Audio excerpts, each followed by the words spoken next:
Things that might bring families into Little Tykes are typically if parents are noticing or caregivers are noticing some difficult behaviors, if they are engaging in challenging behaviors in preschool or daycare setting. Usually kids are seeing us for a mental health assessment, and then the clinician can refer them to Little Tykes. We're not a typical preschool where we follow academics or the ASD schedule. We really focus on those pro-social behaviors, and so that is really facilitated closely by our clinical associates that are in the classrooms every day. As a clinician, I am taking a lead role in identifying the interventions that are going to work best for addressing challenges that kids come in with. The way that that works is it's really a team effort in that while I'll collaborate with family in identifying what the challenges are and what the goals are, and then making a plan for services, it's our entire Little Tykes team that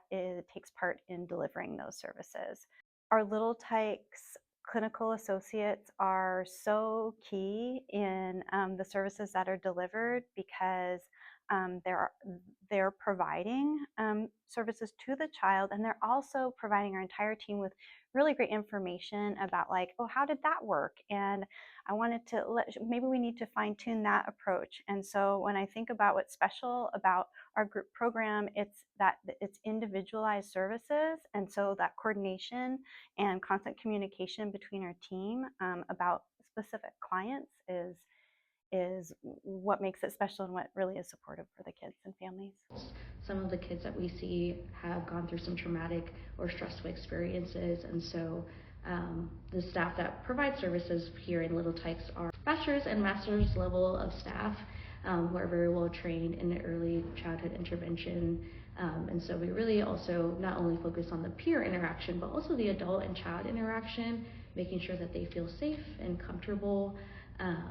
in our spaces so that they don't see the world as a big scary place, even though it can be.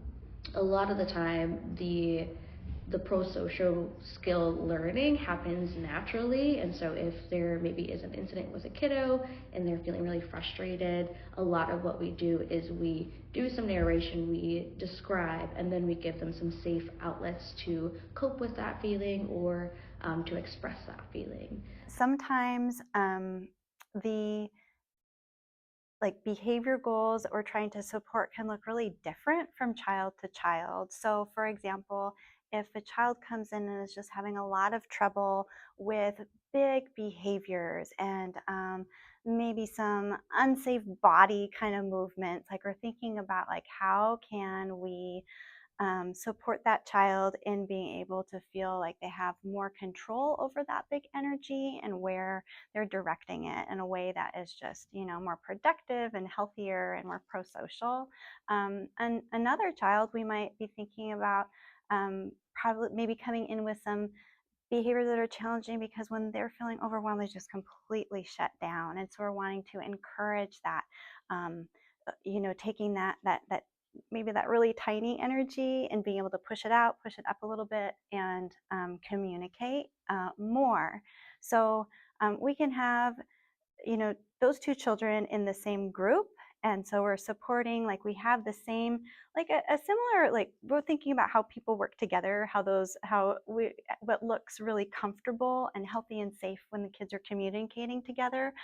But for one kiddo it might be, oh, let's take that energy down to here, and for another kiddo it might be, let's bring that energy up to here. We're going to meet here and have some really great positive social interactions once we're supporting them get to that more comfortable level.